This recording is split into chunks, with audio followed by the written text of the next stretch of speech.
جی مولانا صاحب، اب وقت نہیں ہے نماز کا، اس لیے بسم اللہ الرحمن الرحیم، نحمدہ ونصلی علی رسولہ الکریم۔ جناب اسپیکر،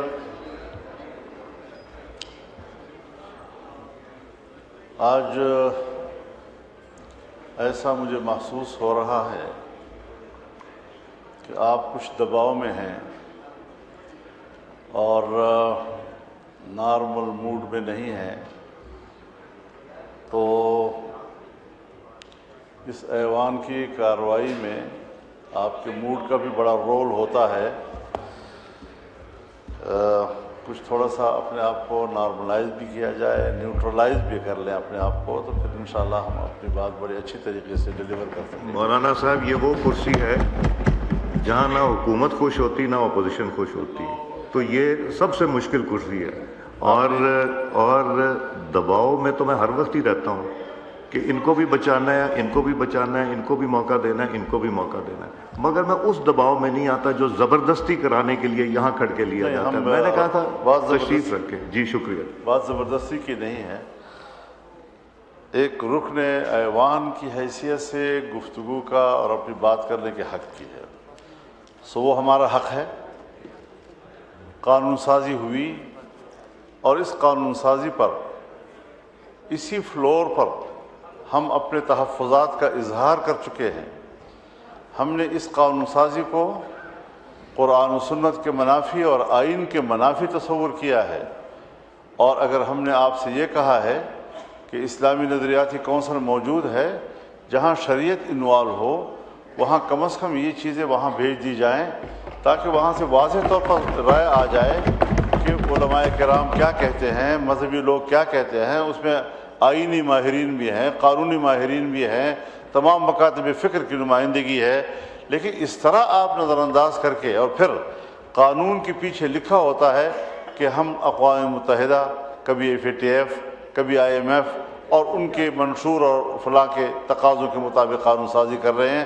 ہم نے تو اس آئین کا حلف اٹھایا ہے، ہم نے تو اقوام متحدہ کے منشور کا حلف نہیں اٹھایا۔ تو اس حوالے سے یا تو لفظ اسلامی جمہوریہ سے اسلامی کاٹ دیں، تو پھر جمہوریہ کہتے رہیں، ایک سیکولر نظام ہے، سیکولر ملک ہے، اس میں قرآن و حدیث کی کوئی حیثیت نہیں ہے، جو شخص جیسے چاہے قانون سازی کرے۔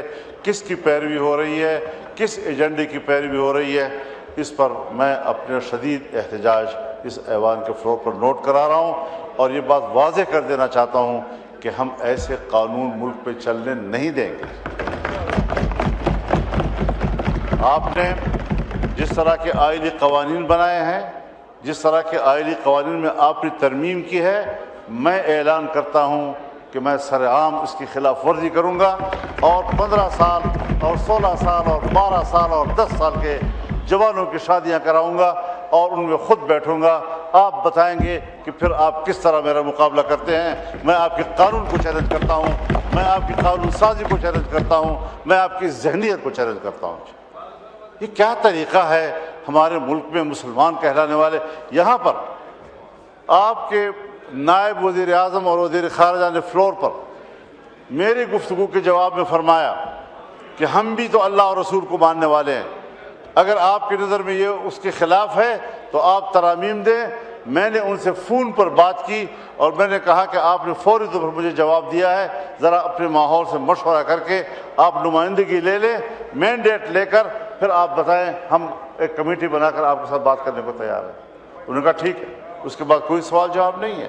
یہ ڈنگ ٹپاؤ والی سیاست جو ہے یہ شاید مناسب نہیں ہے۔ پاکستان اس طرح کیسے چلے گا؟ آپ تو جمہوریت کو شکست دے رہے ہیں، اور جو مسلح گروہ جو بیانیہ لے کر اٹھے ہیں، آپ قدم قدم پر ان کو تقویت دے رہے ہیں۔ ہماری توانائیاں یہاں پر کس بات پہ ضائع ہو رہی ہیں؟ ہم کس چیز کے لیے یہاں آئے ہوئے ہیں؟ ہم نے تو آئین کا حلف اٹھایا ہے، ہم تو جمہوریت کی بات کرتے ہیں، ہم تو پارلیمنٹ کی بات کرتے ہیں، ہم تو ووٹ کی بات کرتے ہیں، اور اگر مذہبی دنیا وہ پاکستان کے آئین کی نمائندگی کرتا ہے، آپ کے شانہ بشانہ کھڑا ہے، آپ یہاں پر اس قسم کی حرکتیں کر کے جس طرح آئین کو روند رہے ہیں، جس طرح عقیدے کو روند رہے ہیں اور پھر ہماری توانائیوں کو تباہ و برباد کر رہے ہیں، جمہوریت شکست کھا رہی ہے، پوری دنیا میں شکست کھا رہی ہے۔ اور میں نے کل کی گفتگو میں بھی یہ کہا تھا کہ پوری دنیا میں جمہوریت ختم ہو رہی ہے، اب یا سرمایہ داریت ہے اور یا آمریت ہے، اور وہ راج کر رہی ہے۔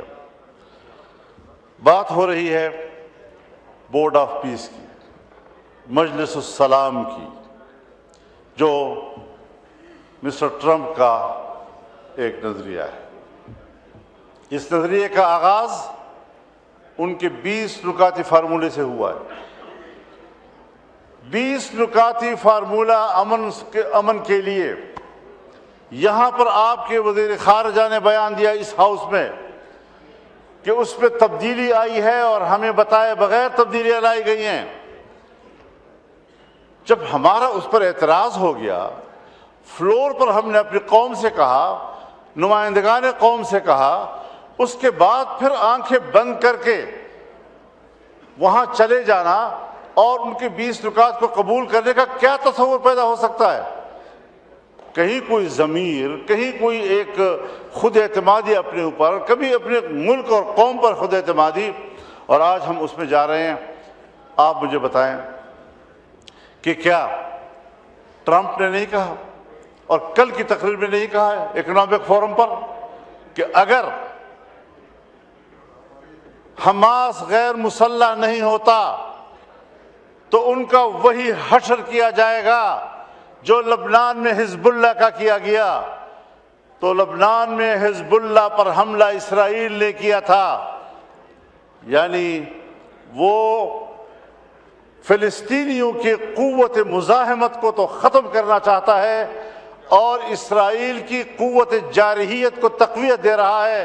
اور آج تک جتنے معاہدات ہوئے ہیں ان تمام معاہدات کی تاریخ پڑھ لیں، اس میں انہوں نے فلسطین کو سکیڑا ہے اور اسرائیل کو سپیس دیا ہے، مسلسل سپیس دیا ہے اس کو۔ ہم ایسے حالات میں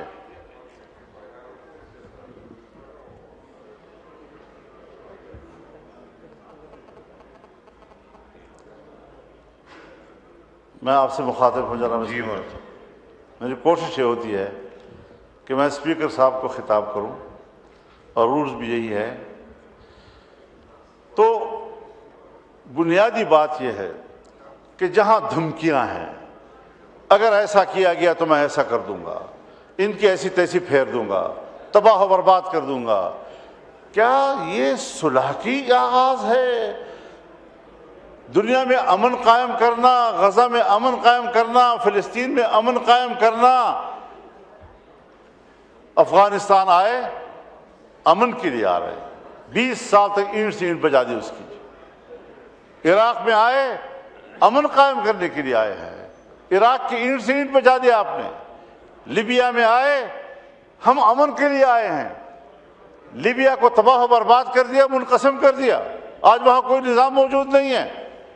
اسلامی دنیا کو اس وقت اس نے ٹارگٹ بنایا ہوا ہے، اور اگر یہ اسرائیل لبنان سے ہوتا ہوا، شام سے ہوتا ہوا، اب ایران پر بھی حملہ ہوگا تو اس کے بعد اسرائیل تفتان پر آپ کے سرحد پہ کھڑا ہو جائے گا۔ کبھی سوچا ہے ہم نے، کبھی اس ایوان نے سوچا ہے کہ یہ پیش رفت کہاں ہو رہی ہے؟ یہ پیش رفت آپ کی سرحدات کی طرف ہو رہی ہے، پاکستان کی سرحدات کی طرف ہو رہی ہے۔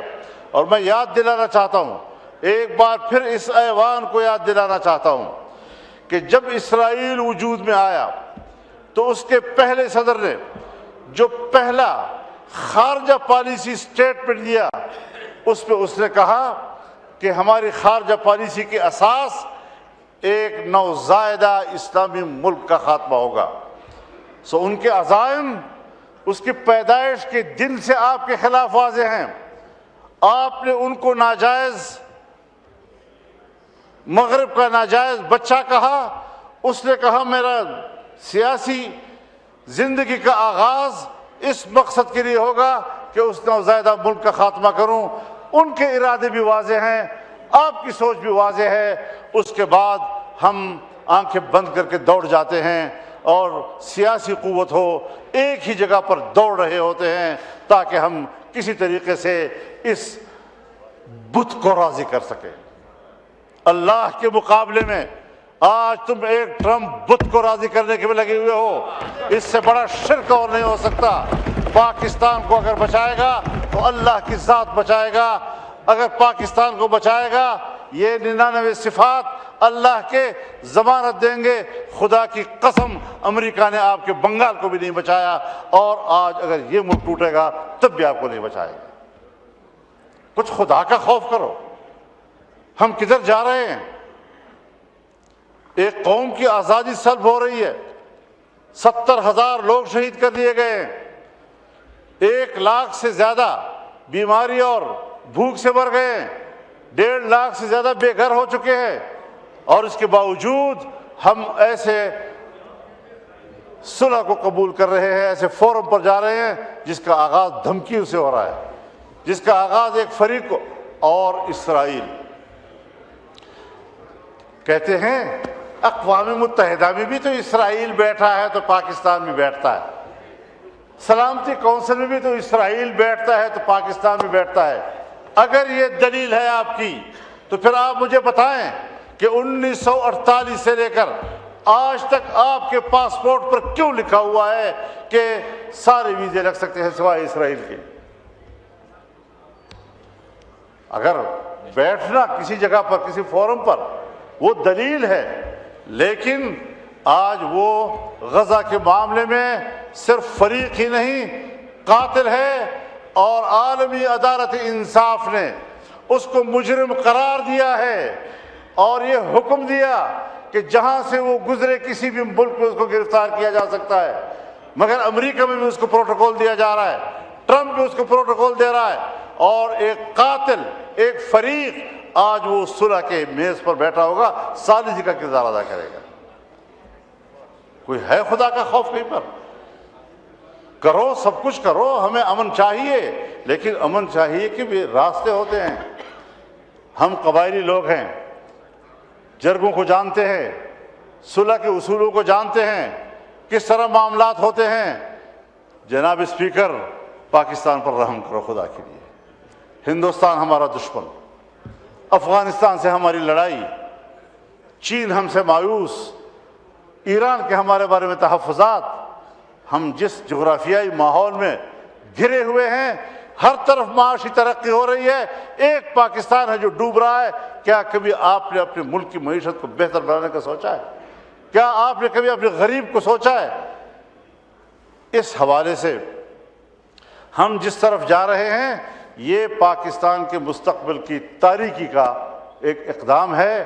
ہم نے پارلیمنٹ سے نہیں پوچھا، آج کم از کم یہاں ایک قرارداد آنی چاہیے۔ جناب اسپیکر، اگر ہمارے اندر ضمیر ہے، میں حکومت سے بھی کہنا چاہتا ہوں، آپ بھی پاکستانی ہیں، اپوزیشن سے بھی کہنا چاہتا ہوں، ہم سب ایک قوم ہیں، کم از کم ان شرائط کی بنیاد پر بورڈ آف پیس کو پارلیمنٹ آج مسترد کر دے۔ اگر پرائم منسٹر صاحب گئے ہیں، انہوں نے اس ایوان کو اعتماد میں نہیں لیا، انہوں نے اپنی کابینہ کو اعتماد میں نہیں لیا، کیوں چلے گئے ہیں اتنے بڑے مسئلے کے اوپر؟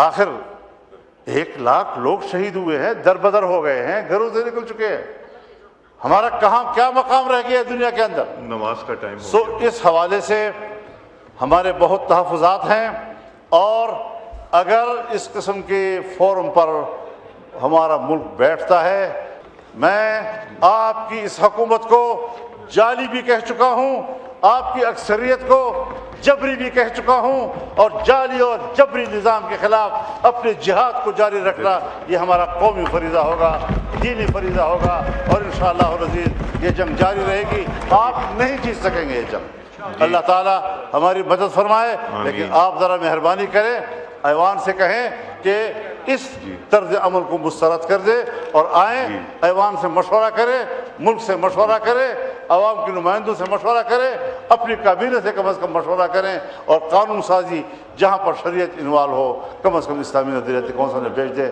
اس طرح نہیں ہوگا کہ جس طرح آپ میں نے نے دیا کہا آپ ہمیں ہانکتے میں نے رہیں گے۔ دیا تھا فلور میں، آگے دے دیا۔ ہم جی شکریہ۔ معزز انسان ہیں الحمدللہ۔